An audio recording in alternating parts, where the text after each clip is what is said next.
Merci à l'Institut Louis Bachelier en général de m'avoir invité à présenter ces travaux qui, par rapport au contexte d'ensemble de la journée, je pense, tentent de répondre à la question de savoir dans quelle mesure la finance peut modifier les marchés de matières premières. Ici, les marchés de matières premières étant pris comme vraiment des représentants de ce qu'on appelle parfois l'économie réelle dans la presse. Et ce que je vais vous présenter cet après-midi, ce sont les résultats ici d'une famille de modèles. Ce sont des modèles d'équilibre qui ont été développés à l'origine donc avec Ivar Ekland, moi-même et Bertrand dans le cadre de la chaire Finance et Développement Durable, et puis qui ont petit à petit essaimé avec d'autres personnes qui nous ont rejoints. Je vois que Emma est là cet après-midi, donc voilà. Emma dans le cadre d'un stage avec EDF pour l'application de la modélisation à l'électricité, et puis Édouard, Mohamed et Étienne dans le cadre de leur thèse. Alors, dans quelle mesure la finance modifie-t-elle les marchés de matières premières? Les travaux que je vais vous présenter portent plutôt sur la notion de spéculation. Et en la matière, la spéculation est vraiment un mélange à la fois de questions très anciennes et de questions qui ont pris une certaine vigueur dans les temps récents.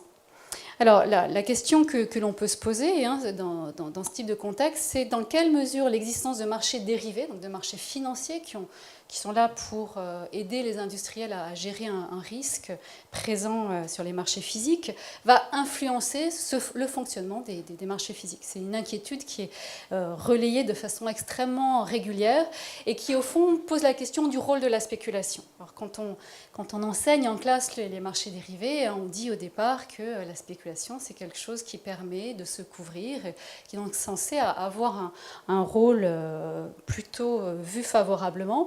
Mais bien évidemment, c'est une question qui est sans arrêt reprise. Donc cette question, elle est récurrente depuis les premiers développements des marchés dérivés. On a les premières définitions, je vous la redonne d'ailleurs dans le slide précédent, parce que je l'aime bien. Premier questionnement à partir de Kaldor 1937 sur les marchés dérivés de matières premières, parce que c'était les premiers marchés dérivés. Et puis, très vite, la question de savoir si la spéculation, c'est quelque chose de bon ou de mauvais, va se poser, et en particulier avec quelque chose qui reste également très, très récent, encore, enfin très, très d'actualité, avec les travaux de Working sur la définition de ce que l'on appelle la spéculation en excès. Alors, c'est pas complètement étranger avec ce que nous allons voir ensuite, je vais développer 2 minutes. La notion de spéculation en excès dans un marché dérivé se réfère à ce qu'il y aurait de supplémentaire en termes de spéculation, de position de trader, par rapport à ce que voudraient simplement ceux qui sont là pour se couvrir. Donc vous voyez que ce sont des questions anciennes et ce qui est intéressant également, qui sont restées non résolues, et ce qui est intéressant également, c'est que récemment, elles ont pris une ampleur un petit peu nouvelle, et à mon avis, à 2 égards. La première évolution significative vient de ce que les pratiques financières ont changé et qu'à partir, en gros, des années 2003-2004, on a vu émerger ce que l'on qualifie relativement régulièrement de phénomène de financiarisation des matières premières.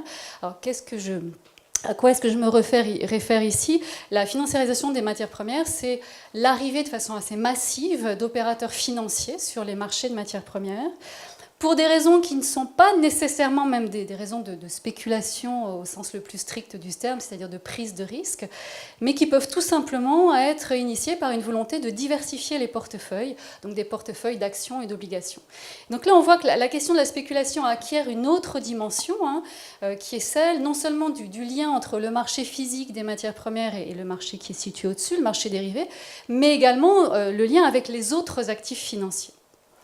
Et la deuxième évolution significative récente, c'est l'introduction de transactions électroniques, alors peut-être un petit peu plus tardive sur les marchés de matières premières qu'ailleurs, puisque en gros c'est autour des années 2005-2006 qu'on a vraiment vu arriver des traders électroniques sur les marchés de matières premières.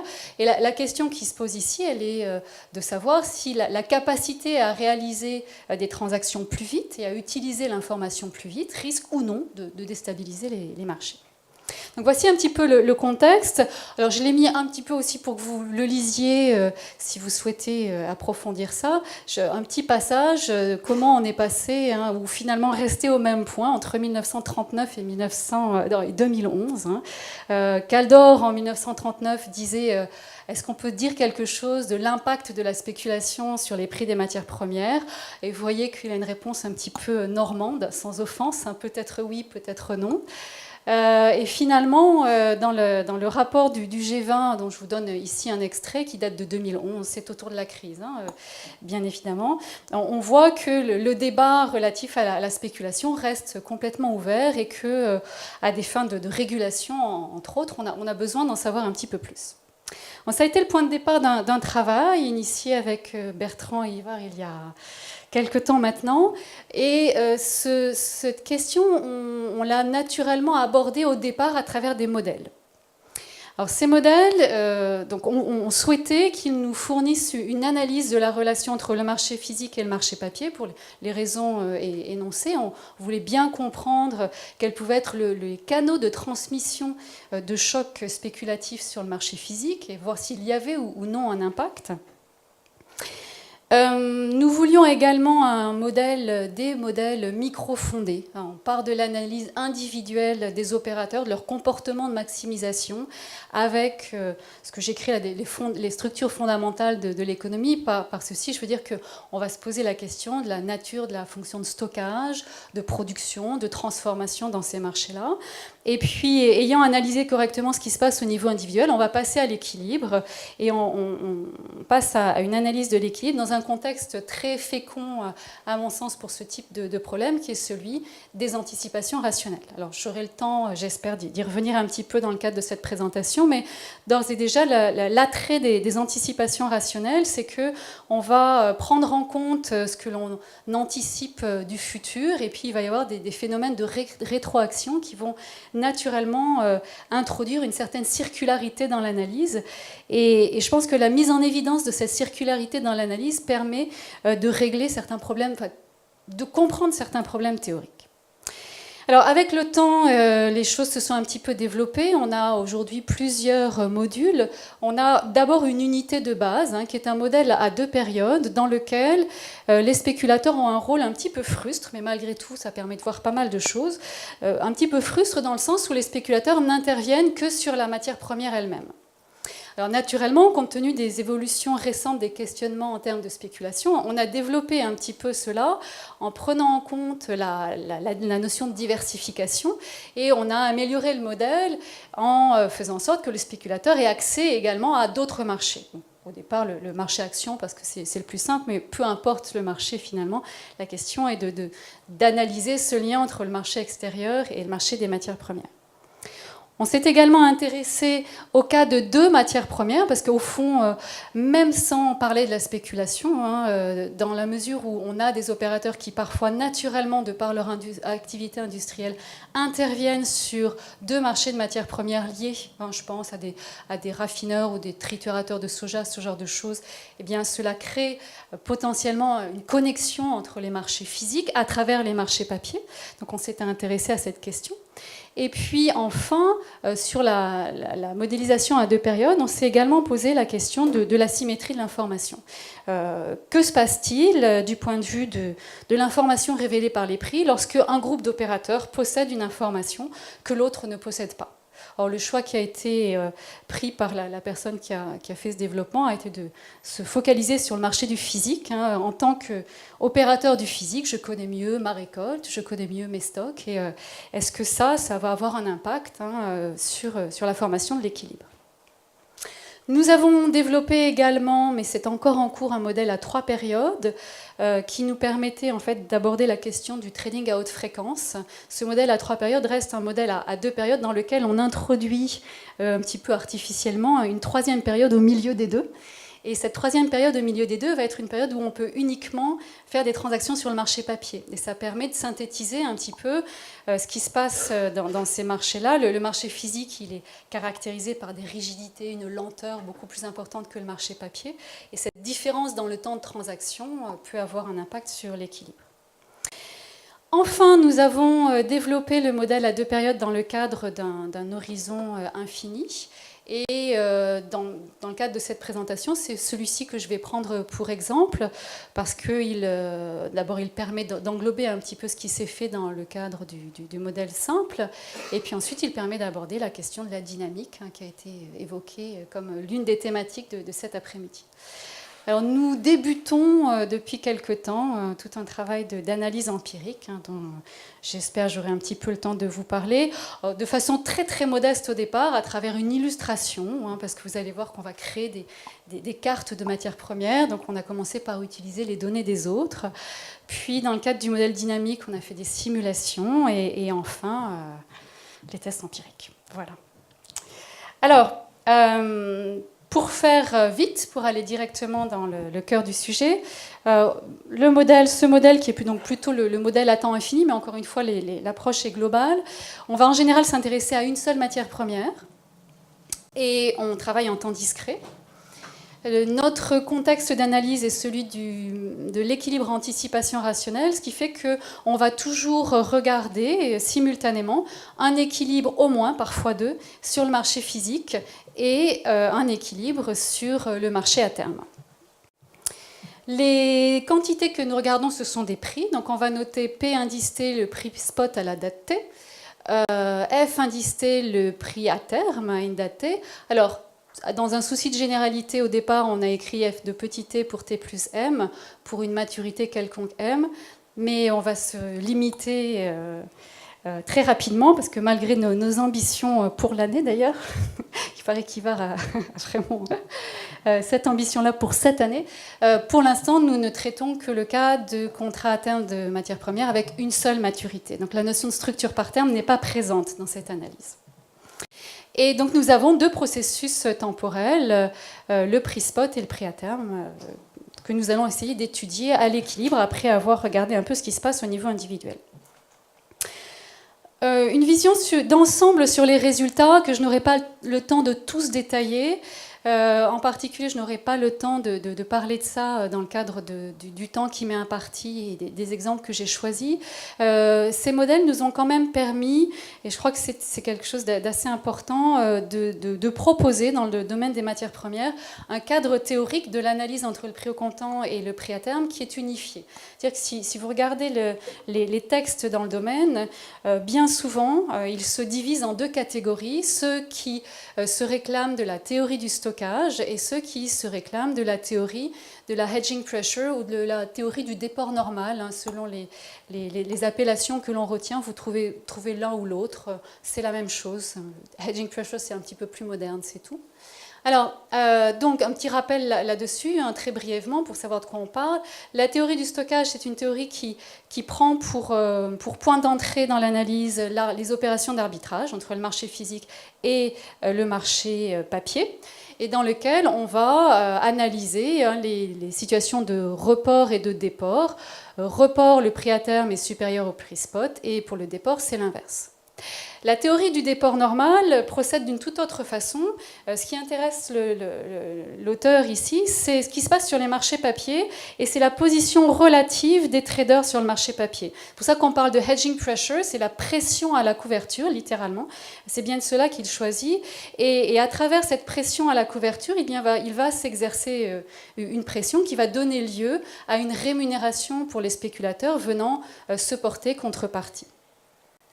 Et donc l'objet d'analyse n'est pas tout à fait le même, puisque ici vous voyez que ce à quoi on s'intéresse, ce sont des anticipations de prix futurs, et en particulier la théorie du déport normal, hein, qui a été développée par Keynes à l'origine. C'est une théorie dans laquelle on regarde en réalité non pas le prix spot, mais l'anticipation aujourd'hui de ce que sera le prix spot demain, et on va comparer cette quantité au prix à terme aujourd'hui. Donc finalement, dans ce qui va vous être raconté par moi dans les minutes qui viennent, il y a au fond trois quantités pertinentes, hein.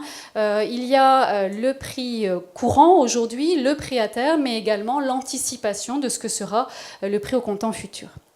Et grâce à l'analyse que l'on peut faire à travers ces modèles, on se rend compte que en fait, ce contexte théorique, il est tout à fait unifiable et on peut, en regardant de façon exhaustive toutes les situations, en fait, regarder dans quelle situation on a un report au sens de la théorie du stockage et un déport normal au sens de la théorie du déport normal, et puis étudier toutes les combinaisons par paire possibles. Les résultats de l'analyse à l'équilibre sont également liés à, ce dont je vous parlais très brièvement là, tout à l'heure, à une cartographie du monde des marchés. Vous allez voir qu'à l'équilibre, on va se retrouver avec des régions dans lesquelles sont censés se situer plus ou moins naturellement certains types de marchés. Et finalement, l'intérêt de cette modélisation aussi, c'est qu'elle offre une perspective sur l'univers, le mot univers est un peu prétentieux, je ne sais pas lequel utiliser, mais sur l'ensemble des matières premières auxquelles on pourrait penser, on trouve une façon pour les classer, pour les mettre dans certaines catégories. Et enfin, quand on passe en dynamique, on se rend compte qu'on peut retrouver, dans le cadre de ce type de modélisation, pourtant très rustique, vous allez voir, vous risquez d'être un peu étonné par le caractère extrêmement réducteur des hypothèses faites au départ sur les individus, mais malgré tout, c'est suffisant pour retrouver certaines propriétés empiriques classiques du comportement dynamique des matières premières, en particulier les questions d'asymétrie dans les matières premières par rapport aux autres actifs financiers. On a une contrainte, on ne peut pas louer les stocks, ce sont des actifs de consommation les stocks, donc on ne peut pas les emprunter à quelqu'un quand les stocks sont rares en particulier. Donc on a une contrainte de non-négativité sur les stocks qui crée des non-linéarités, avec lesquels on va se promener d'ailleurs assez longuement, et ça va se traduire par une asymétrie dans le comportement des prix. Donc on retrouve cela, et on retrouve également, entre autres, la question de l'effet Samuelson. Qu'est-ce que l'effet de Samuelson? C'est l'idée selon laquelle les chocs du physique ont un impact sur le papier qui sont d'autant plus importants que la maturité du contrat auquel on se réfère est proche. L'idée étant que sur le long terme, on anticipe que le choc du physique, qui par vocation est transitoire, va s'amortir et ne va pas autant impacter le prix à terme. Voilà. Alors, qu'est-ce que nous faisons? Donc, nous avons un modèle en temps infini, là plus précisément le modèle dynamique, c'est un modèle à un horizon infini. Nous avons des agents qui sont averses au risque, ça va nous permettre de prendre en compte la question de l'aversion explicitement, qui sont hétérogènes, ils n'ont pas les mêmes positions. Alors, dans les choix d'agents, une question qui est parfois posée lorsque nous présentons ce travail est celui de savoir pourquoi vous n'avez pas mis les producteurs. Et ça enquiquine beaucoup de personnes qu'il n'y ait pas de producteur. Donc je préfère anticiper la question. Et il n'y a pas de producteur parce que ce que nous avons cherché, c'est à avoir d'une façon synthétique toutes les positions possibles que l'on pouvait retrouver dans le marché. Et au fond, comme nous avons des stockers, et on a voulu avoir des stockers pour étudier le lien de temporalité que créent les stocks, eh bien les stockers sur le marché papier, ils ont la même position que les producteurs. Ils sont en position courte. Donc ça nous a permis de sortir du modèle une quatrième catégorie d'opérateurs qui sinon nous aurait encombré, en particulier pour résoudre l'équilibre. Donc nous travaillons dans le cadre d'équilibre simultané sur le marché spot et sur le marché futures. Je l'ai dit, la contrainte de non-négativité va introduire des non-linéarités dans le modèle et la production est mise à l'écart et elle est considérée comme aléatoire. Alors avec, là encore, dans une première vision, une vision un petit peu simple, on va considérer que c'est IID, on pourrait rentrer de l'autocorrélation dans le futur, mais on n'en est pas là pour l'instant. Les techniques employées, c'est l'extension clairement du modèle de base dont je vous parlais tout à l'heure. Le modèle présente l'avantage d'être à la fois résolu du point de vue numérique, ce qui nous permet de faire des simulations, mais nous avons également, et ça ce n'est pas dû à moi, nous avons une preuve mathématique de l'existence, ce qui nous donne beaucoup de confort pour l'utilisation de ce contexte. Je laisse volontairement la littérature, je vous en fais grâce, mais elle est là pour ceux qui souhaiteraient récupérer les slides ensuite.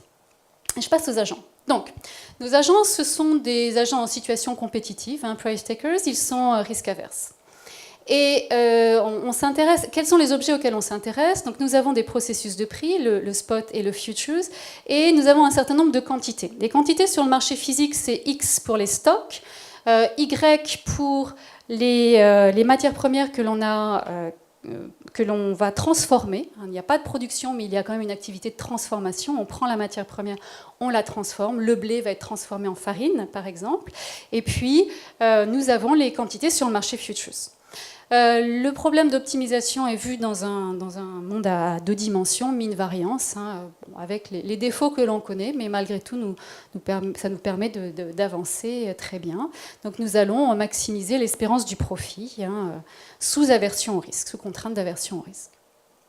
Je vais décrire l'indexation en agent dans les slides qui suivent. Donc, premier agent à considérer, le plus simple, c'est le spéculateur, grand S, et comme les marchés à terme sont des véhicules de spéculation extrêmement simples et efficaces, ce spéculateur n'intervient que sur le marché papier. Il n'intervient que sur le marché papier, et c'est donc ici la version un petit peu restrictive de la spéculation que je vous présente, c'est-à-dire qu'il n'intervient que sur le marché papier de cette matière première. Il n'est pas en train de modifier son portefeuille action, ou en tout cas c'est ignoré dans le contexte de ce modèle. Alors, nous avons donc le profit de cet opérateur qui dépend de la quantité détenue sur le marché futures, qui dépend du prix auquel il soldera sa position et puis le prix avec lequel il est rentré dans sa position. Et ici, delta est un facteur tout simplement d'actualisation. L'optimisation, la position optimale est la suivante. Relativement simple. Nous avons au numérateur la prime de risque de la théorie du déport normal, l'anticipation du prix spot futur moins le prix à terme. Et donc, qu'est-ce qui va pousser le spéculateur à prendre une position sur le marché papier ? Eh bien, la présence d'une prime de risque importante, le tout étant modéré par son aversion au risque et puis par la variance du prix. Alors, c'est intéressant ici parce que quelles sont les données finalement utilisées par le spéculateur dans l'idée que nous allons raisonner en équilibre anticipation rationnelle. Les données, c'est le prix à terme observé aujourd'hui et puis ce que l'on anticipe de ce que sera le prix futur à travers ces 2 premiers moments. Le stocker, I pour inventories, parce que nous avions déjà pris le S. Donc le stocker, lui, il va porter la matière première dans le temps, entre aujourd'hui et demain. Il va avoir 2 variables de décision, la décision à prendre sur le marché papier et la décision à prendre sur le marché physique. Son profit s'exprime ainsi. Donc vous avez son profit qui est fonction de la position prise sur le marché papier, identique à celle du spéculateur. Et puis il va acheter un certain nombre de stocks qu'il revendra plus tard. Et puis ces opérations induisent un certain nombre de coûts de stockage qui sont modélisés par une fonction quadratique. La position optimale sur le marché futures, elle est simple ici. Dans la littérature, on sait qu'elle ne l'est pas toujours autant et qu'on a un certain nombre d'hypothèses qui nous permettent d'avoir quelque chose de simple et de bien décomposé comme je vous le présente ici. C'est-à-dire que la position sur le marché papier, c'est la position spéculative que nous avons vue tout à l'heure pour le spéculateur, et à laquelle on va ajouter quelque chose qui ressemble à une position de couverture courte sur le marché physique. Donc on a une décomposition de la position de l'opérateur en deux grands éléments, un élément spéculatif et un élément de couverture pure. Ce qui nous permet d'avoir une vision de la couverture ou de la position de l'industriel assez nuancée malgré tout. L'industriel ne va pas se couvrir entre guillemets bêtement, il a bien évidemment des pratiques qui ne sont pas celles de la couverture systématique. Et la position optimale sur le marché à terme mérite qu'on s'y arrête un petit peu. On va voir d'abord qu'elle a un caractère non linéaire, du simple fait qu'on ne peut pas aller en dessous de 0 pour le niveau des stocks. Donc on a ici un max qui se promène. Et puis également, cette position optimale dépend de la base, au sens strict du terme, c'est-à-dire la différence entre le prix à terme et le prix au comptant. Et ceci, c'est un résultat qui est parfaitement aligné avec, à la présence du convenience yield de près, mais avec ce que l'on trouve dans le contexte de la théorie du stockage. Et ce sera l'ingrédient théorie du stockage de notre modélisation. Et là encore, pour avancer un petit peu sur l'équilibre à anticipation rationnelle qui va venir ensuite, vous voyez que dans le contexte d'un équilibre à anticipation rationnelle, on a une sorte de bouclage qui se fait en disant tout d'abord les décisions sont cohérentes avec les croyances. Et donc là, les décisions sont prises sur quelle base ? Elles sont prises sur la base de données, le prix à terme et le prix au comptant, et puis d'un certain nombre de croyances. Mais on va voir après, dans le bouclage de l'équilibre en anticipation rationnelle, que les décisions prises vont avoir un impact sur la réalisation des prix, et donc sur l'anticipation qu'on va en avoir. Alors, je vais passer beaucoup plus rapidement sur le... Oups, pas à ce point-là quand même, sur le processeur, donc le transformateur. Ce transformateur, il a lui aussi deux décisions à prendre. Sa position sur le marché papier, qui est constituée d'une position spéculative plus une position de protection contre un risque de hausse sur sa position physique, et puis une position optimale fortement non linéaire en fonction de sa marge. Alors, si ensuite on passe à l'équilibre, deux équilibres sont à considérer. L'équilibre sur le marché à terme d'une part et l'équilibre sur le marché spot. Pour l'équilibre sur le marché à terme, on va sommer les positions de nos trois catégories de spéculateurs et on aboutit à cette équation relativement simple où ici, faites attention, le alpha, c'est un paramètre agrégé en fonction du nombre d'opérateurs appartenant à chaque catégorie et de son aversion au risque. Ensuite, un autre élément important dans cette équation ici, c'est le H, H pour hedging pressure. Et d'où vient cette quantité H qui est exprimée ici? Vous voyez en fait que NI max de delta FP, c'est un delta, oui bon, c'est pas grave, je l'ai mis en temps continu une fois et c'est une petite coquille. Donc ici, c'est le niveau optimal de stock. Ici, c'est le niveau optimal de quantité transformée. Et donc la hedging pressure ici, c'est tout simplement l'expression sur le marché papier des besoins de couverture nés du marché physique. Et pour annoncer ce qui va suivre, vous voyez que cette hedging pressure, elle n'est pas toujours nulle. Il n'y a pas toujours naturellement concordance entre les besoins de ceux qui se couvrent contre le risque de baisse et ceux qui se couvrent contre le risque de hausse. Ils n'ont pas le même programme de production. Et du coup, eh bien, pour combler cette hedging pressure, il nous faut une prime de risque. Et ça, c'est clairement la théorie du déport normal que nous avons là. Deuxième équilibre à prendre en considération, l'équilibre sur le marché spot. Alors sur le marché spot, du côté de l'offre, on a une quantité Z disponible. Et cette quantité Z, elle est composée de deux éléments. La production, donc qui a été mise exogène, oméga T, et puis un HT-1. Alors vous voyez qu'on commence à avoir quelque chose qui est itératif, qui est dynamique, c'est-à-dire que HT-1, c'est le résultat des choix passés en termes industriels. Alors ce n'est pas la hedging pressure, parce que la hedging pressure c'est du papier, mais HT-1 c'est le miroir sur le marché physique de la pression à la couverture de la période précédente. Ça, c'est du côté de l'offre. Du côté de la demande, nous introduisons... Alors, il va y avoir une demande de stockage, puisqu'à la période d'après, les stockeurs qui se sont défaits de leur stock vont restocker. Donc, il y aura une demande de stockage.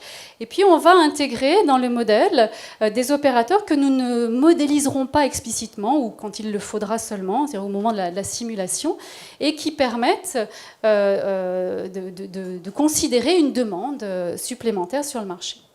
Donc on finit avec cette équation-là, qui est l'équation d'équilibre sur le marché physique. Nous cherchons les quantités Z, P et F qui nous permettent d'avoir un équilibre. Nous voulons que cet équilibre soit stationnaire. Stationnaire, c'est-à-dire que les quantités que nous cherchons doivent être indépendantes du temps. Et donc nous nous intéressons aux fonctions, et je change de notation cette fois-ci volontairement, ce n'est pas une coquille, grand P de Z et grand F de Z. Je vais passer là-dessus, pas le temps. Et donc nous avons deux équations à résoudre. La première, c'est l'équation de l'équilibre sur le marché physique, égale Z ici, l'équation d'équilibre sur le marché futures. Et en fait, cette équation-là, ce système d'équations, on peut le considérer comme une application du monde PF et la variance dans un monde qui est le niveau des stocks disponibles et les anticipations. Alors comment est-ce qu'on fait ça? C'est la notion de carte que je vous avais un petit peu annoncée.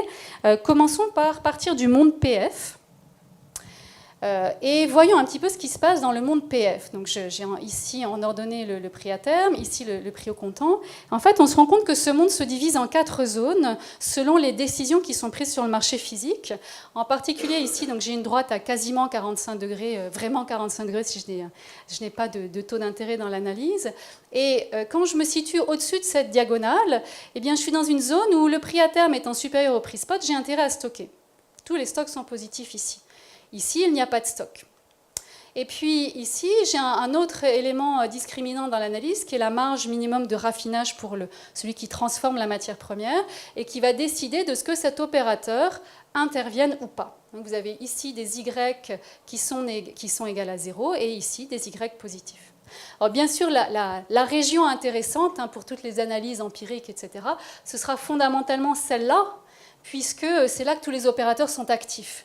Mais on va pouvoir également regarder un petit peu en termes de prix, justement de comparaison des dynamiques de prix, ce qui se passe dans les autres régions. Alors si maintenant je transforme ce monde et je passe au monde espérance de prix en fonction de la quantité disponible, eh bien on voit que par application, par transformation, on retrouve les différents points précédents et on retrouve nos 4 zones. Ici la zone 1 où tout le monde agit, la zone 2 où seuls les stockeurs sont présents, la zone 3 où aucun industriel n'est présent et la zone 4 où seuls les transformateurs sont présents. D'accord.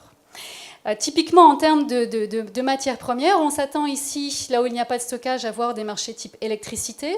Là où il y a beaucoup de stock, ce sera plutôt l'or. Et puis ici, la grande majorité des matières premières. Alors, je suis très loin dans mon temps. Que peut-on attendre des simulations? Première question, est-ce qu'on peut atteindre toutes les régions dans le modèle? Alors ça, je vais le passer, vous le trouverez dans les slides. La réponse est oui. Dans quelle mesure, seconde question, le modèle est-il représentatif de la réalité? Ça, je vais vous montrer un petit peu quelques faits stylisés. Et puis, je m'arrêterai là. Donc ça, ce sont l'illustration des différentes quantités qu'on peut calculer. On peut aussi s'amuser à calculer les profits des spéculateurs versus le profit des hedgers. Donc, je passe volontairement. Pardonnez-moi pour ce zapping, mais vous retrouverez tout ça si vous le souhaitez. Maintenant, je parle je m'arrête dans 1 minute, promis. Les comportements dynamiques des prix, une fois que les simulations sont faites, alors bien évidemment, on se pose la question de trouver les bons paramètres. On pourra parler de ces questions-là pendant la pause, si vous le souhaitez. Nous souhaitions avoir finalement un modèle qui nous permette de reproduire un comportement asymétrique des prix. C'est ce qui est représenté ici. Le comportement asymétrique des prix, la théorie du stockage, nous dit que lorsqu'on est en report au-dessus de 0 ici, parce qu'il y a des stocks pour faire de l'arbitrage et ces stocks permettent de stabiliser les prix, eh bien, le report doit être limité et stable, alors que lorsque la base est négative, ici en dessous de 0, lorsqu'on est en déport, il n'y a plus de stock pour faire l'arbitrage reverse cash and carry qu'il serait utile de faire, et on va avoir des déports qui atteignent des niveaux un petit peu sans commune mesure à se rencontrer dans le cadre du report. Et on peut voir que si on fait des simulations, alors là on s'est dit qu'est-ce qui se passerait pour l'or par exemple, donc mettons-nous dans une situation où il y a beaucoup de stock, et on se rend compte qu'effectivement on a un report dans la majorité des cas avec un report qui est relativement stable. Ce comportement asymétrique de la base, on sait dans la littérature qu'il dépend du niveau des coûts de stockage. Donc ici, vous avez une représentation, je vais passer vite dessus, mais du fait que le comportement de la base, eu égard au coût de stockage représenté par le nombre de stockeurs, n'est pas le même selon que l'on est en déport ou en report. Nous retrouvons un effet Samuelson, en bricolant pour pouvoir trouver une volatilité. On se rend compte qu'on a un effet Samuelson. Le prix physique, le prix du physique est plus volatile que le prix à terme. Et je vais passer directement à la conclusion. Donc, cette modélisation, elle nous permet d'analyser l'interaction entre le marché spot et le marché à terme pour les matières premières. Elle nous permet d'avoir une vision assez large des différentes catégories de matières premières et des différents types de comportements qu'on peut avoir sur ces marchés-là. Ça nous permet d'aller un petit peu plus loin sur certains faits stylisés. Alors, j'ai été extrêmement elliptique là-dessus, mais d'une part, je suis pas capable de répondre aux questions, on peut vous communiquer le texte pour ceux qui seraient intéressés. Et puis, alors j'ai profité de faire ce point-là ici, on voit aussi des choses relatives à la spéculation. On voit que la spéculation a un impact, elle va diminuer la prime de risque d'une part et diminuer la volatilité des prix, en particulier quand il y a des stocks. Le fait d'avoir cette structure un peu modulaire du modèle permet vraiment de distinguer ce qui se passe dans différentes grandes catégories de matières premières. La spéculation peut conduire à augmenter la pression à la couverture, donc ça, c'était pas forcément un résultat facile à anticiper. Et puis, ça nous a permis également de montrer que Il n'y a pas de politique réglementaire simple en matière de spéculation, dans la mesure où, au fond, le bien-être des opérateurs en la matière va dépendre dans quelle zone on se trouve. Et ce qui est discriminant dans le fait de se trouver dans une zone ou l'autre, c'est de savoir qui est dominé en tant que hedger et qui est dominant. Et le hedger dominant va avoir intérêt à avoir de la spéculation parce que ça diminue son coût de couverture, alors que le hedger dominé, lui, il va être atteint de façon négative par cet élément-là. Voilà, je vous remercie pour votre attention.